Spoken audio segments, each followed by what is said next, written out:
Hi. Today we're going to talk about edge, not the edge yo mama fell from. The actual edge.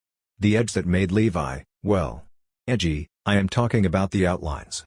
Well, of course, outlines don't exist in reality. Or do they? Well, that's a topic for someone else to figure out. Meanwhile, we're going to take a look on creating an edge detection algorithm in Houdini. Quick theory. To perceive an edge, we look for the changes in the color value of an image per pixel. In mathematical term, the edge is basically the derivative of the given function of color, and by function of color, I mean an image. So if we have an image, suppose 100 by 100 pixel, we're going to go through each pixel's neighbor in all directions, and see if there's a drastic change in the length of the color vector.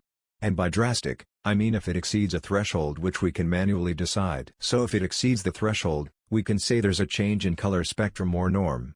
Hence assigning the current pixel into a darker pixel which will be the edge pixel. Let's see how we can do this in Houdini. Teleport into Houdini. Let's make a grid with a lot of segments. Let's drop down a UV unwrap. Then, an attribute from map.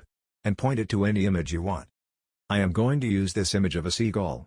I'll use an add node, to get rid of the polygons, and, only keep points with its color. They will act like a pixel, in image. Let's put down, an attribute wrangle, next. And let's compute the length of the color on each pixels first.